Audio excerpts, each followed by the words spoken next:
Anthony and Marianne had been husband and wife for 3 years. They lived in a modest rental on the edge of the city, both juggling full-time jobs. Anthony, by nature, was a homebody, rarely stepping out unless work demanded it or groceries ran low. Marianne, on the other hand, thrived on motion, constantly seeking fresh thrills and emotional highs. Their contrasting temperaments didn't seem like an issue at first, but over time, the cracks started to show. In the beginning, Anthony tried to meet her halfway, tagging along to parties, attempting to match her vibrant energy. But eventually, his calm, slow-burning nature took over. He slipped back into his comfort zone, and their differences began to feel more like barriers than quirks. During their first year of marriage, Marianne was relentless in trying to draw him out of his shell. She'd invite him to every social gathering she could find, hoping he'd catch the spark and change. But over time, she realized it was pointless. She stopped asking and simply informed him of her plans as though they were facts, not invitations, but realities he'd have to accept. One Saturday evening, boredom crept in again, and Marianne decided to head out with her girlfriends. The night's plans were still up in the air, but they agreed to kick things off at a cafe. She casually mentioned it to Anthony, who nodded along without much comment. Around midnight, he called her. Marianne picked up almost instantly, her voice cheerful, but the sounds behind her betrayed the setting. That wasn't a cafe. Loud music, distant shouting, and laughter told a different story. Turned out they'd made a spontaneous detour to a nightclub, driven by a shared craving for dancing. Anthony tensed.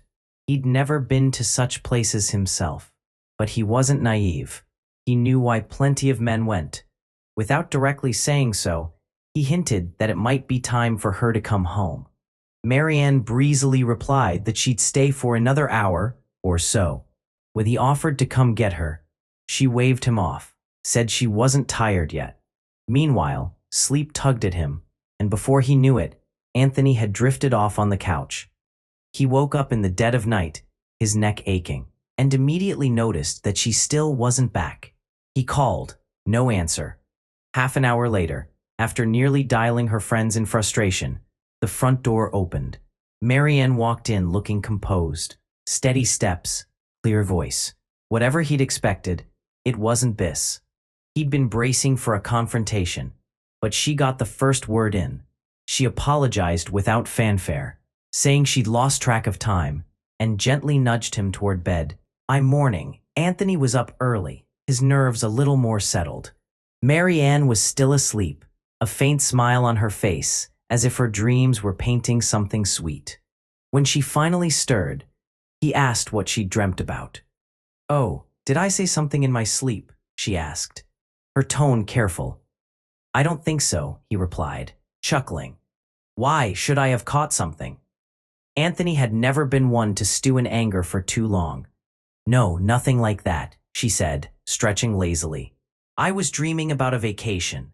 So when are you whisking me off to the beach? She teased with a grin. Her husband had been squirreling money away for that very purpose. They'd been talking for months about a seaside trip, even picked out a resort. Marianne had a taste for the finer things. She gravitated toward upscale spots, preferably with all the bells and whistles included.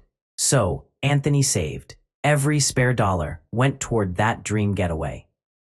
What he didn't know was that those savings would soon take a very different route.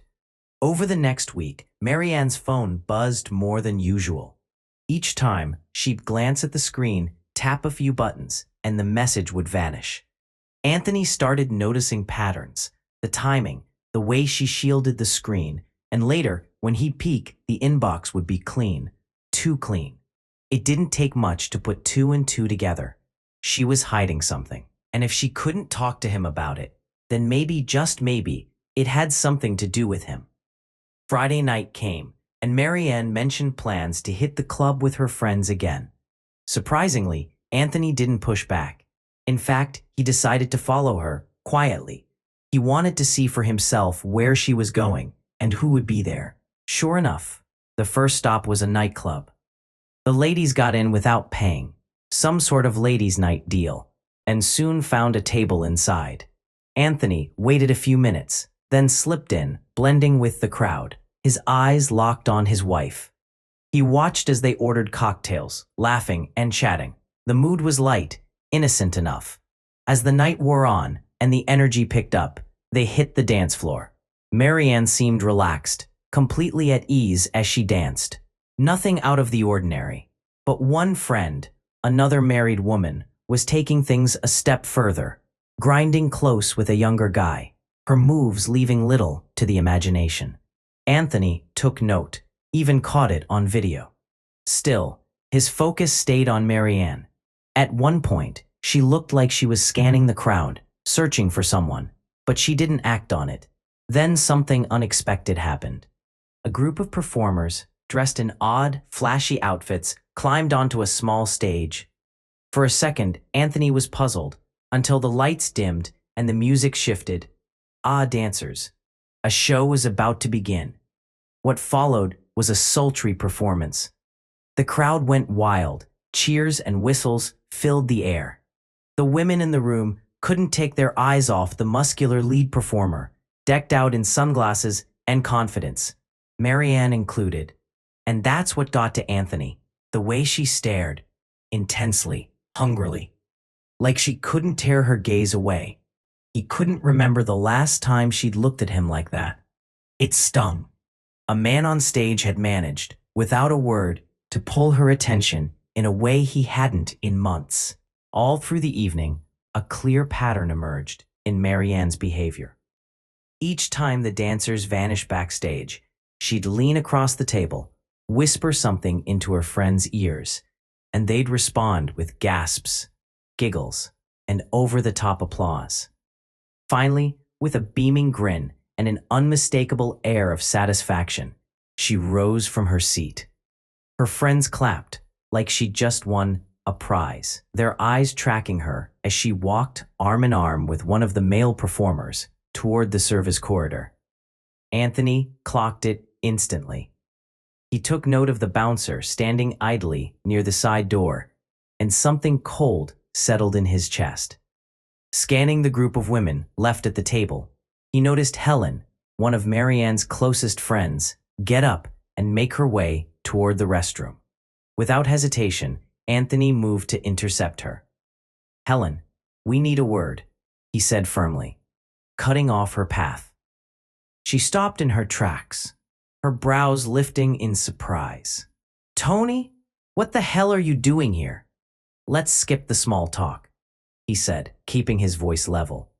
"Care to explain why my wife just slipped off into the back with a dancer? Unless my eyes are playing tricks on me, that looked pretty damn deliberate." He pulled out his phone and pressed play. A short, damning clip of Marianne doing push-ups on the dance floor, on top of a man. "Maybe this will jog your memory. You want to explain what exactly your role is in all this?" Helen's expression collapsed.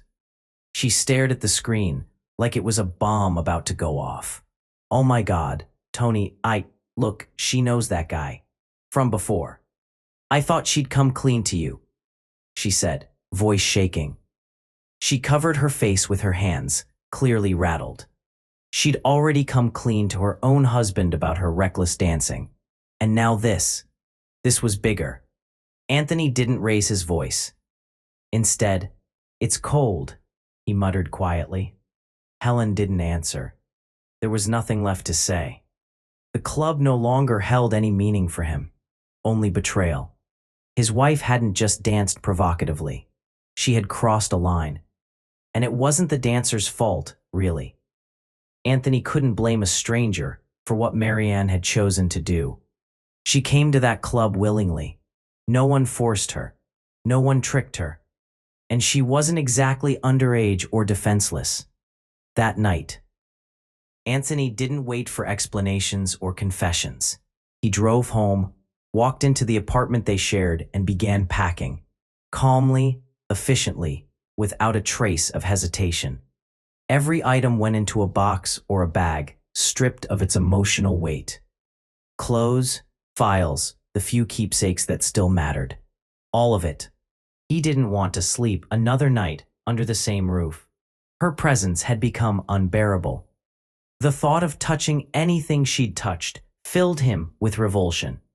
Besides, he'd been itching to move closer to his job for a while now, something Marianne had always pushed back against. But now, her opinion didn't factor into the equation. It wasn't her life anymore. And so, Anthony did what many only dream of doing. He took the money they'd saved for their beach vacation and put it towards something that actually mattered to him. Within days, he'd locked down a new place, the apartment he'd secretly been eyeing for months, and filed for divorce. Marianne, meanwhile, panicked. She flooded his phone with messages and voicemails, her tone shifting wildly between pleading and defensive. It was all a big mistake, she insisted. Helen had twisted the story. Nothing happened. Couldn't they talk? Too late. Anthony had already sent the incriminating video to Stanley, Helen's husband. The reaction was immediate. Stanley threw her out on the spot. In the aftermath, Marianne leaned on Helen for support, and the two of them ended up living together. Despite everything, Marianne didn't change much. She kept hitting the clubs, same as before, still chasing that rush. But something had shifted. She was no longer just dancing for fun. Now, she was actively searching, on the lookout for a man who'd offer more than just a few hours of attention. She craved stability again, or at least the illusion of it. Trouble was, nightclubs aren't exactly a breeding ground for lasting love. Drinks, music, flirtation, sure. But commitment? Not so much. Still, Marianne tried. So did Helen. The two of them, once married, now single and sharing a cramped apartment, threw themselves headfirst into the dating scene. But as the months wore on, the high wore off. It turns out trading a partner who loved you for one night of thrill comes with a long, lonely price.